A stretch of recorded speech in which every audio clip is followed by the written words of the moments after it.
Queridas hermanas y queridos hermanos, el Señor hablaba directamente con Moisés. Moisés hablaba cara a cara con Dios. Pero Moisés no había visto a Dios, hablaba con él.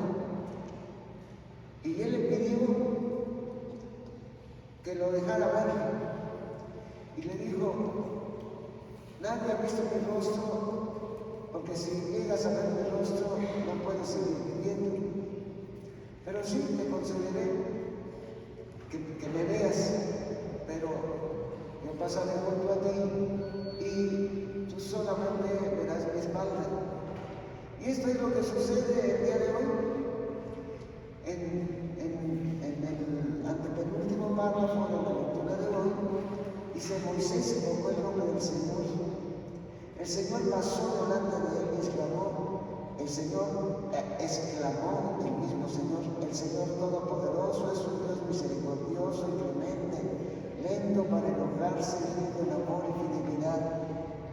Él mantiene su amor por 1000 generaciones y perdona la maldad, la rebeldía y el pecado, pero no los deja impunes, pues castiga la maldad de los padres en los hijos, nietos y bisnietos. El Señor dice, es misericordioso por 1000 generaciones. Y aquí dice que cuando hierra un hombre, el Señor castiga la primera, segunda y tercera generación. O sea, es infinitamente misericordioso Dios. Esto es lo que nosotros tenemos que entender, que nuestro Señor tiene compasión de nosotros. Y esto es lo que en la primera lectura del día de hoy, pues Moisés no deja de estar avergonzado de que el pueblo haya hecho la figura de Dios en un toro, en un becerro de oro, Entonces, Moisés, en esta primera lectura, Moisés trata de recuperar la relación con Dios y con su pueblo. Y por eso le dice, cuando el Señor le dice, yo soy lleno de misericordia y perdón, entonces Moisés se atreve a decirle, acompáñanos, no nos dejes solo, tú me tienes que acompañar, porque sí le dijo Dios.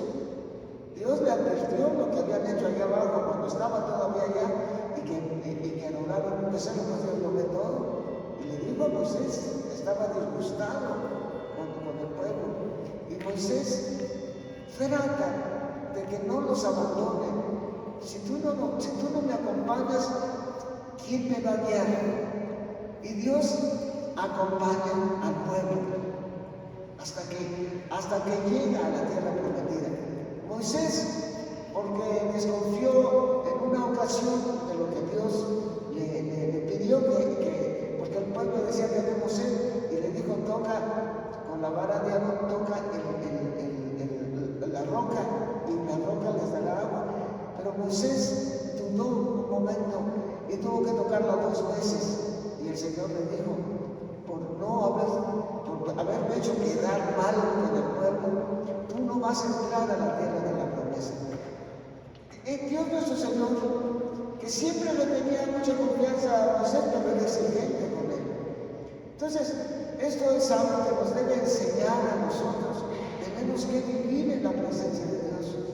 Esto es por lo que la Iglesia pone este tipo de ejercicios, como es el caso de este novenario. Ya les decía que antes del concilio, los párrocos, sobre todo los religiosos, yo soy un religioso, dominico, y sé que mis hermanos dominicos, porque a los padres mayores les escuchaba contar dónde habían hecho misiones en distintas parroquias de México, porque esto era lo que hacían entonces los párrocos para tratar de fervorizar a su pueblo. Entonces, esto es algo, queridas hermanas y queridos hermanos, que nos debe dejar este novenario, una gran confianza en Dios, una gran confianza que nos lleva a vivir el Evangelio todos los días. Esto es seguir a Cristo. vivir el Evangelio es el seguimiento de Cristo.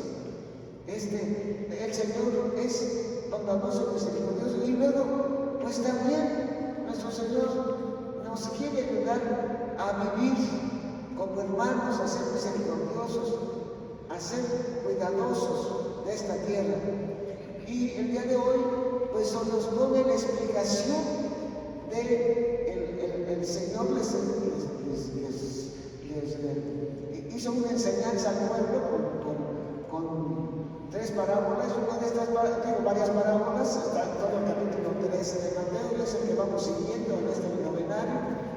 El Señor allí, el evangelista Mateo en el capítulo 13, junta muchas de las parábolas que Jesús dijo.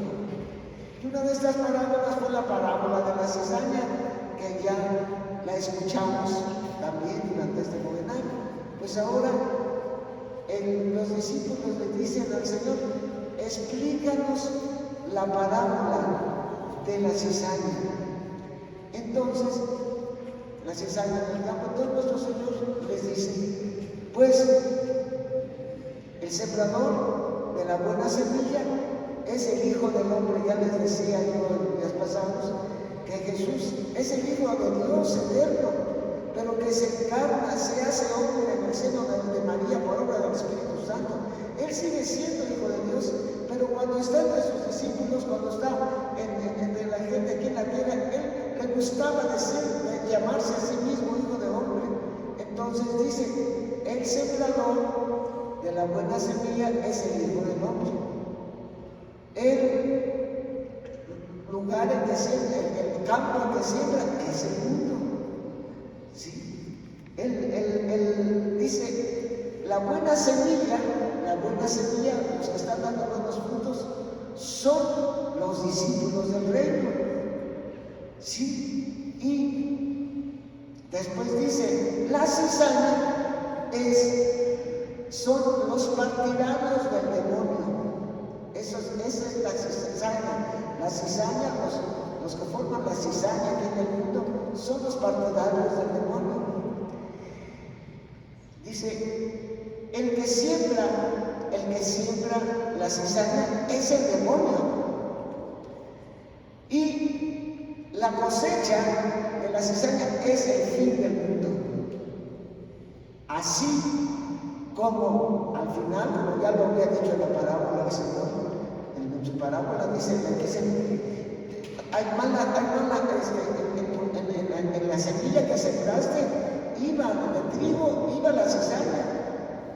Y le dice: es un enemigo el que la metió, dice la cizaña el Señor.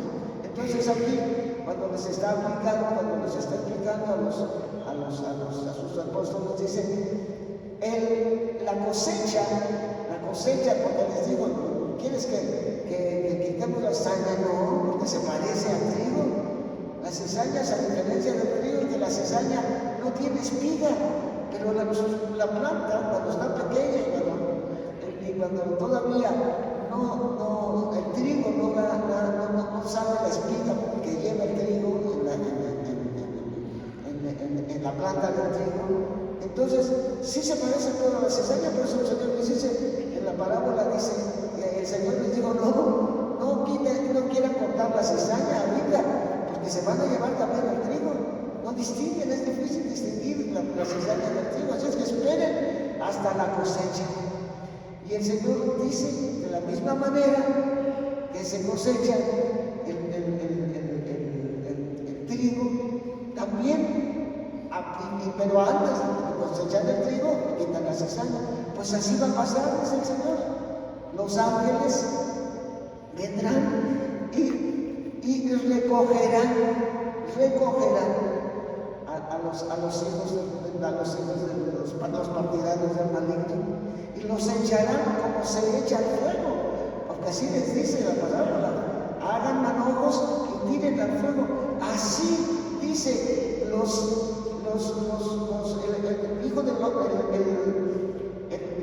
el Hijo del Hombre enviará sus ángeles para que arranquen de su reino todos los que inducen a otros al pecado y a todos los malvados, y los arrojen al horno encendido.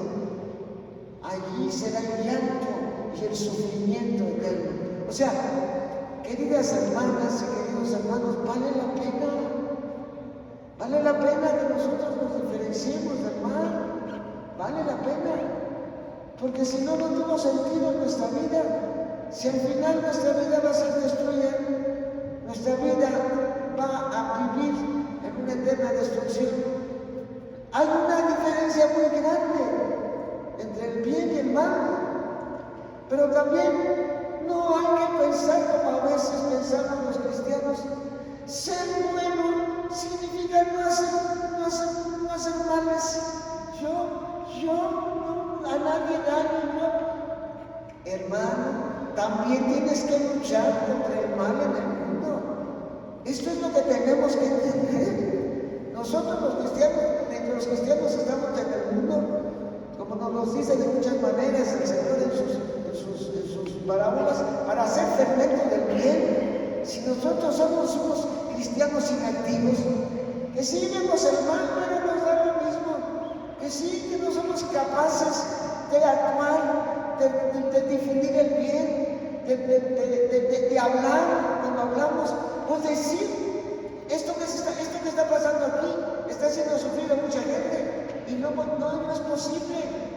Con esto, ahorita se están encareciendo las cosas, ahorita hay una inflación y en el mundo hay que buscar, nosotros tenemos que luchar y tenemos que organizarnos. Yo conocí casos a través de mi pastoral, de mi trabajo pastoral, en donde, por ejemplo, cuando llegué yo a trabajar entre los indígenas con un obispo que había allí, magnífico, pues yo me di cuenta cómo ese obispo a los hermanos indígenas que eran peones esclavos en las fincas de los chapanecos mestizos, eran peones sin salario y les decían, tu salario lo tengo guardado yo allí en mi casa. Tú les daba un puño de frijoles, les daba un puño de maíz, un puño de arroz y ese era su salario. No les daba salario. Y se atrevió un anciano a decirle al patrón, tú dices que tienes nuestro salario guardado, queremos ver el salario, pero que ese salario existe. Y sacó la pistola y delante de todo lo mató. ¿Ustedes creen que le hicieron algo a los autoridades? Absolutamente. Y también otro, cuando supo que estaban, porque esa diócesis les enseñó la ley agraria, les tradujo a sus lenguas indígenas la ley agraria. Y entonces un muchacho joven, y la ley agraria le dice que si en una finca, en un rancho, hay 20 familias, de 20 familias en adelante, el dueño tiene que repartir lo que la ley manda para que tengan tierra, propiedad de la tierra a esas familias. Pues un muchacho, a través del conocimiento de la ley, empezó a salirse sin permiso porque ni siquiera podían salir de las fincas, eran esclavos, estaban encerrados en las fincas. Esto yo lo supe por el obispo que estaba ahí, porque me platicaba cómo controló la diócesis. Él trabajó para que ellos empezaran a conocer otra manera de vivir. Y cuando yo llegué, había cooperativas cafetaleras de indígenas. Esto es, hermanos y hermanas, tenemos nosotros que tratar de vencer el mal a fuerza del bien. Tenemos que ser cuidadosos de que nuestras hermanas y nuestros hermanos tengan una manera digna de vivir. Sí, yo conocí las minas aquí en el norte de Coahuila, y yo traje a la Comisión Pastoral de Pastoral Social y especialmente a la comisión que se preocupaba del trabajo cuando el estallido de la mina Pasa de Conchos. Y desde allí, gracias a Dios, a través de personas que vinieron con el equipo pastoral, pero que después ordenaron que salieran de allí los de la pastoral porque estaban molestando a los dueños de la mina. Y desgraciadamente mis hermanos obispos le dijeron dijeron a la comisión de restauración, pues sálganse porque allí ya se quejaron, porque están ustedes. Pues claro, ellos estaban hablando de las condiciones infrahumanas en las cuales la mina Pasta de Conchos estalló, porque todavía tenían los adenes de madera, cuando ya tenían que ser de acero. Pues por supuesto que esa mina, al momento que hubo un estallido, por supuesto que se derrumbó. Entonces, ahí el día de hoy existe ya un grupo que se llama Familia Pasta de Conchos, que está formado de los mineros y de sus familiares, que ahora denuncian cuando una mina está mal y denuncian ante las autoridades, y los mineros no entran a trabajar hasta que componen la mina. Esto es, hermanas y hermanos, lo que tenemos que hacer como cristianos.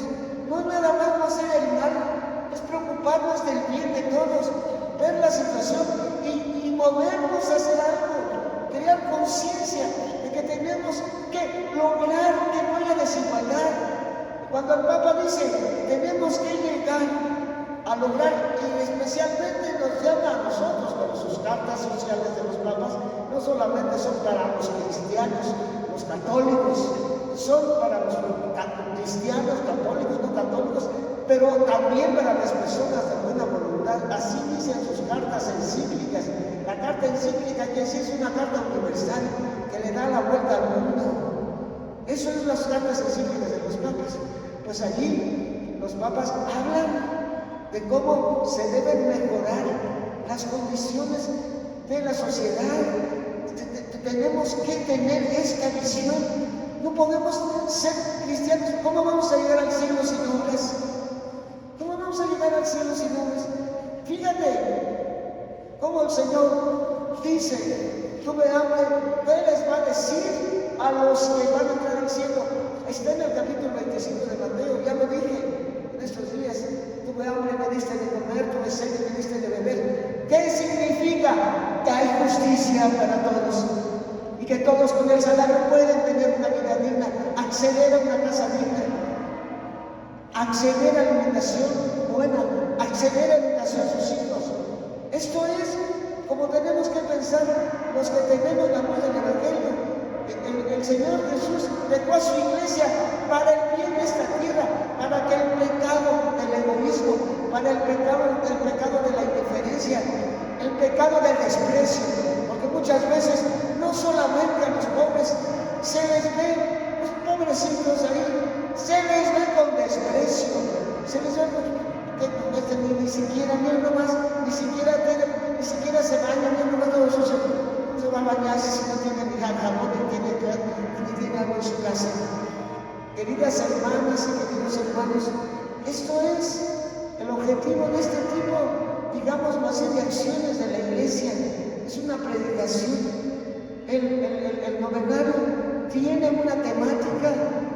El novenario, este novenario tiene una temática que nos dice claramente que tenemos que hacer que las condiciones del mundo sean mejores. Y esto no se va a hacer nada más con la buena intención. Esto se va a hacer si nos convertimos en personas con una visión crítica. No entiendan como crítica, están nada más hablando mal. No, visión crítica. La visión crítica es cuando se entienden las causas de que hay estas diferencias, las causas de los malos salarios. Ahorita se está hablando mucho de que han mejorado mucho los salarios, pero ni por asomo a los salarios, lo que tienen que ser por años. El salario mínimo ha sido una miseria en esta tierra. Yo recuerdo haber hablado con unos, tuve que hacer por una razón de visitar agencias, pues para que ayudaran. Yo especialmente trabajé en diócesis muy pobres, como fue la diócesis de Chiapas y la diócesis de Altamirano. También esta diócesis tiene muchos pobres, y como no, los campesinos del desierto viven en condiciones muy difíciles. Y también los mineros del carbón, y también los trabajadores de AMSA ahorita, en este momento, aquí en Monclova, están en una situación sumamente crítica por el egoísmo de los empresarios que han sido dueños hasta ahora de esa mina, de esa serena. Entonces, sí, hermanas y hermanos, tenemos nosotros que pensar que debemos anunciar no solamente de palabra, con nuestras obras, el verdadero sentido de la vida humana. No es nada más no hacer mal a alguien. No, pues yo no trato de no decir mentiras, yo trato de no insultar a nadie. No, Señor, es ver por una sociedad justa, una obligación nuestra, porque el Señor nos va a decir eso: tuve hambre y no me diste de comer, tuve sed y no me diste de beber. Sí, la gente que está en estas condiciones, que no tiene ingresos, es una mala organización de la sociedad, una mala organización del mundo. Por eso cuando el Papa dice tenemos que trabajar porque no haya ningún pobre en el mundo, dice tenemos que trabajar por un mundo justo, que no deje a nadie abandonado, que no deje a nadie fuera del verdadero progreso, un progreso de que todos vamos a ser supermillonarios. No es eso. Es que todos vamos a tener una vida equitativa y justa. Es esto, hermanas y hermanas. Esto es algo que también tenemos por obligación, y lo deben hablar a sus hijos, y lo deben hablar a sus amigos, y lo deben hablar si somos cristianos verdaderos. De esto trata un novenario, de la conversión, de ver la vida, nuestra responsabilidad cristiana de una manera diferente. Esto es, no nada más celebrar una fiesta muy bonita y la fiesta del Santo Cristo. No es esto. Por eso existe una predicación con una temática continua, como la que hemos estado escuchando a través de las parábolas de este novenario. Bueno, pues como sigue la misa, las otras misas, vamos a terminar.